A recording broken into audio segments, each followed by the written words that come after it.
இன்னைக்கு சட்டமன்ற உறுப்பினர் அருமைக்குரிய அண்ணன் ஏஆர் சீனிவாசன் அவர்களோடும் சேர்மன் அருமைக்குரிய அண்ணன் சுப்ராஜன் ஆட்சி அவர்களோடும் மற்றும் அனைத்து நிர்வாகிகளோடும் இன்னைக்கு பூமி பூஜை நடத்திருக்கோம்.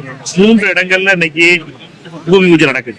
விருதுநகருடைய மிக முக்கியமான பிரச்சனைகளாக இருந்த, அதுவும் குறிப்பாக சூலக்கரை ஜங்ஷன்ல 45 கோடி ரூபாய் செலவுல நகாயோட இந்த பாலம் அமைக்கின்ற பணி தொடங்குது. அதே போல மெடிக்கல் காலேஜுக்கு முன்னாடி 5 கோடி ரூபாய்க்கான நடைபாதை அமைக்கின்ற பணியும் தொடங்குது.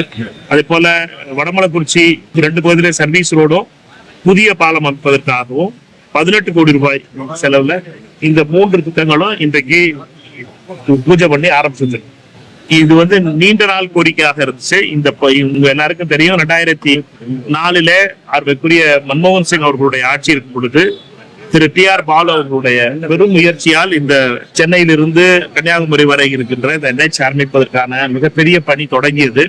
2008-09 இந்த பணி நிறைவு பெற்றது. அதுக்கு பின்னாலே அந்த காலகட்டத்தில் தொடர்ந்து கடந்த 10 ஆண்டுகளாக இந்த பகுதியில் இந்த விபத்து நடக்கின்ற இடங்களிலே மேம்பாலங்கள் அமைக்கப்பட வேண்டும், நடைபாதை அமைக்கப்பட வேண்டும் என்ற கோரிக்கையை வைத்து வந்திருக்கிறோம்.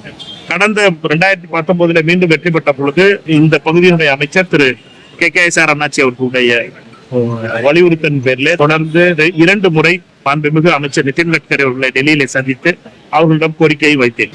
இப்பொழுது இந்த பட்ஜெட்ல அதற்காக நிதி ஒதுக்கப்பட்டு அதற்கான பணிகள் தொடங்கி இருக்கு. 10 வருடங்களா ஒண்ணுமே செங்கலை கூட வைக்காத மத்திய அரசு இப்பொழுது வச்சிருக்கிறதுக்கு என்னன்னு காட்டினா காரணம் என்னட்டா நம்மளுடைய தொடர் அழுத்தங்கள் தான். தொடர் அழுத்தத்தின் வாயிலாகத்தான் மத்திய அரசிடம் பெற முடிகிறதே ஒழிய அமைதியாக இருந்தோம் என்றாலோ அல்லது கோரிக்கை வைக்கவில்லை என்றாலோ அவர்கள் செய்வதற்கு தயாராக இல்லை என்பது இந்த பாலங்கள் அமைக்கின்ற பணியிலிருந்து மிக தெளிவாக தெரியும்.